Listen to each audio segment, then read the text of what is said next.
The destabilization of a targeted individual is priority number one of Gangstalkers. They can't have that individual looking like they have their act together, like they're competent and coherent. They can't have them being financially stable and having resources available to them. It's important that the manufactured narrative of the Gangstalkers be achieved by intentional disrupt to the targeted individual's life. And the analogy of the game Jenga is pretty similar to what the Gangstalkers will do to a targeted individual's life. You know, the individual starts fairly stable, fairly structured, doing their best to just live a normal life in an already challenging world. But then those that decide to attack that person for the purposes of silencing them, stealing from them, discriminating against them, running them out of a community, they need this structure to be scattered all over the floor with a bunch of missing pieces, looking chaotic and frazzled and a mess. And they're going to intentionally create that in the targeted individual's life.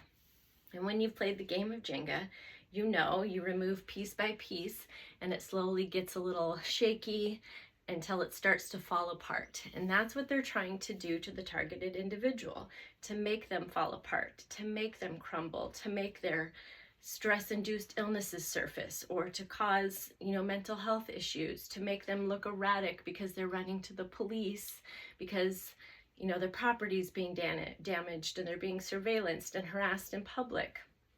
They want this structure to look as fractured as possible, because then it supports the manufactured narrative that they've created in the smear campaign that, oh yeah, see, they're unstable.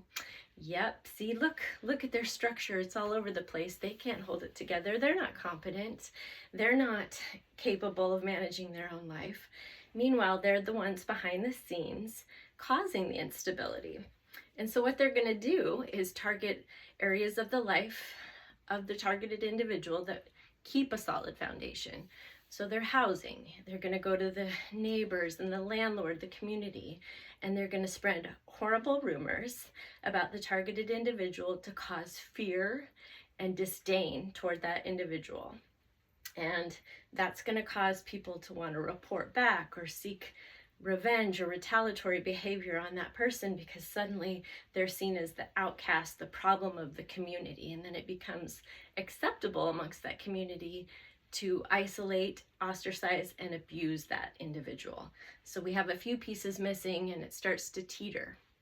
And the Gangstalkers, what they're doing is every few pieces they move, they're sitting back and watching. Okay, are they going to crumble? Are they going to have a mental breakdown? Are they going to turn to substances? Are they sick? Did they take their life? Okay, nope, we got to do more. We got to do more damage to their life. They're going to call up the job, start making reports to HR, harassing the targeted individual at work. That's going to remove a few more pieces and make the structure even more unsteady. Oh, they're still kind of standing. They look a little shaky and like they're falling apart, but they're still going. We got to do more. Okay, let's make false police reports. A few more pieces removed. Let's get them investigated. Let's make everyone skeptical and fearful of this person. Even law enforcement. Now they're being harassed by law enforcement and in fear of them. Oh, their foundation's starting to look real shaky. We're achieving our goal. And this is really what the targeted individual is experiencing, as each block of their life that they've built so hard and worked so hard for is being dismantled by those who are cruel and heinous for no reason other than, I don't like you because of your belief, or I don't want you to speak up about this, or I'm stealing your inheritance and I don't want to get caught. At the expense, at the sacrifice of someone else's life, playing God in someone else's life. But you'll notice in the game of Jenga, you don't generally go for the bottom pieces, the base, the structure first. You go toward the top. And it's the last to fall, the base, the structure of that targeted individual. And so really building a solid base, a solid foundation in your faith, rooted in prayer, rooted in the belief that God is stronger and more in charge than any Gangstalker ever could be. He's in more control than they ever could be, and he sees all. And as we have that solid foundation and are rooted in that confidence and that faith, that foundation can't be shaken. Yeah, they can mess up and make a disaster of our lives through knocking down all the pieces and the blocks that we've built throughout our lives. But if we keep our foundation solid, we can pick up those blocks and rebuild. And many of us that are targeted, we started being targeted as children. You know, we've been targeted by our family since day one. So this isn't new to us. We've been living through it most of our lives. We know how to rebuild.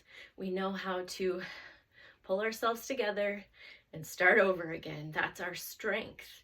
And we can pick up the pieces and rebuild our life again if we stay rooted in a solid foundation, in a solid faith base, knowing that no Gangstalker is more powerful or more in control than the God who sees what they're doing.